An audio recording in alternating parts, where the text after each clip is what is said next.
Hello everyone and welcome to this episode of Ignition. I gotta tell you, this one is a doozy. I've seen a lot of politicians say some weird things, but this has got to be one of the most interesting interviews I've seen in a long time, folks. Welcome to this episode of the DC Comedy Hour. Yes, folks, we're gonna listen to some pretty bizarre comments from the Republican senator from South Carolina, Lindsey Graham. Let's start with this comment from Lindsey Graham. Donald Trump is the most consequential Republican in the entire Republican Party, maybe in the history of the party since Ronald Reagan. Let's roll the tape and see what Lindsey Graham had to say about former President Trump. Let's watch.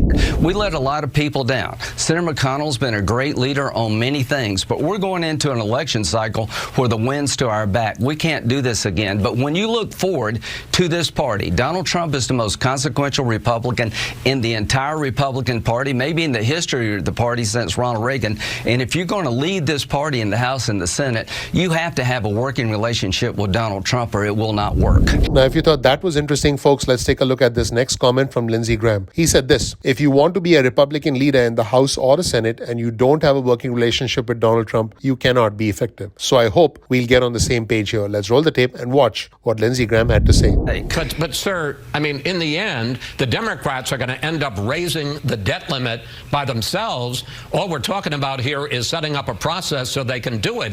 Is that really such a big deal? It apparently was to every House Republican. It was apparently a big deal to 70% of the Senate Republicans. It's a big deal to me. The way we did this is we literally changed the rules of the Senate and a House bill. We did not use the reconciliation process. But here's my point. If we're going to be successful in 2022, we're going to have to work together as a team. And here's what I would say every Republican.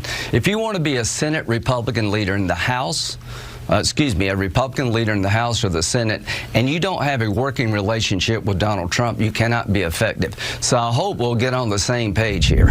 Yeah, pretty interesting stuff, right? So Chris Wallace, who, by the way, asks some excellent questions, asked Lindsey Graham whether it made sense to play with the debt ceiling, because if the debt limit is not increased, the country defaults. The stock market will tank. It'll put us in a recession. Things like Social Security checks and veterans benefits will not go out. And he asks Lindsey Graham, do you really want to play politics with that? I think Lindsey Graham's response is very telling. I believe he dodged the question. Let's roll the tape and see what Lindsey Graham had to say.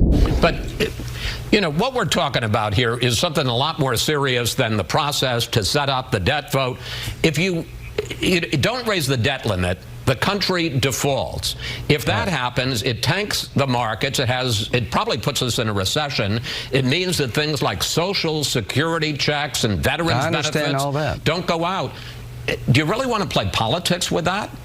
Every time we raise the debt ceiling, we get something for it, generally speaking. I wanted to have some budget reforms. Nancy Pelosi, the last time we raised the debt ceiling on Trump's watch, wanted more spending. Yep, that was pretty much a non-answer. Now, he was also asked about President Biden's Build Back Better plan, and he said, Joe Manchin came to me and he said, I think this bill is full of gimmicks. To which Fox News' Chris Wallace responded, but in 2017, President Trump and all Senate Republicans voted for the tax cuts that added $2 trillion in debt to the economy. Speaking of gimmicks, that was also a gimmick. Let's roll the tape and see what Lindsey Graham had to say. And you know why I wrote a letter to CBO? Because Joe Manchin came to me and he said, I think this bill is full of gimmicks, that these programs won't go away, Lindsey, and if you score them for 10 years, I think the bill will double. Well, it didn't double. It was almost 2.5 times. So I hope that this will be a showstopper for Build Back Better. But in 2017, President Trump and all Senate Republicans voted for the tax cuts then that added $2 trillion to the economy. And in fact, you talk about budget gimmicks. It used the same budget gimmick there, for instance, saying that individual tax cuts were going to end in 2025. And here's another segment where Chris Wallace says families in your state, South Carolina, now spend 21% of their income on childcare. He points out the Build Back Better plan would cut that to 7%. By blocking the Build Back Better plan, you'd end a child tax credit of up to $3,600. Wouldn't that hurt a lot of families in your state? To which Lindsey Graham responds by talking about inflation. Let's roll the tape and check out this segment featuring Lindsey Graham and Chris Wallace. Let's watch. Let's talk about what's in the Build Back Better plan. Families in your state of South Carolina with 2 children, on average, now spend 21% of their income on child care. The Build Back Better plan would cut that to 7% of their income on child care. Pre-pandemic, 14% of children in South Carolina lived in poverty. By blocking Build Back Better, you'd end a child tax credit of up to $3,600 per year per child.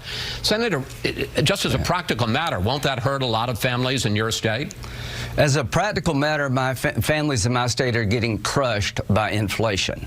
6.8% inflation number came out Friday. It's the highest inflation rate in 40 years. Now, folks, if you thought that was interesting, let's take a look at CNN's Jake Tapper, who essentially is speaking with the Republican governor of Arkansas, Governor Asa Hutchinson, and he also has a New York representative on the same segment. He said New York City has sweeping mandates, but 71% of New York City, 71% of residents in New York City are fully vaccinated. Arkansas has no mandates and only 50% of your residents are fully vaccinated. Does that not show that vaccine mandates work? To which Governor Asa Hutchinson responds, I don't believe it does. Incredible. Let's roll the tape and watch. New York City has sweeping mandates for workers and businesses, and it might sound too sweeping for some people, but 71% of residents of New York City are fully vaccinated. Arkansas has no mandates, and only 50% of your residents are fully vaccinated. Does that not show, Governor Hutchinson, that vaccine mandates work? Well, I don't believe it does. First of all, put it in historical perspective that never in the history of our country has government mandated the private sector to require vaccinations. It's generally been left up to the states and localities, but it has been looked at as an education effort in our school systems. And finally, folks, speaking of COVID, here's the former FDA Commissioner Scott Gottlieb, who said he thinks COVID will be with us for a period of time, something that we have to get revaccinated for on an annual basis, sort of like the flu vaccine. Let's roll the tape and hear what the former FDA Commissioner had to say. I do think that this is going to be, for a period of time, something that we have to get revaccinated for on an annual basis, in part because immunity wanes, and in part because it's going to drift over time. So that's it, everyone. Incredible comments. I would say a huge misfire from Lindsey Graham and interesting comments from other important officials. Let me know what you think in the comments section below. Thank you so much for watching. Please click the like button. Please click subscribe. Please enable notifications. I'm looking forward to seeing you in the next episode of Ignition Time. Take care. Bye.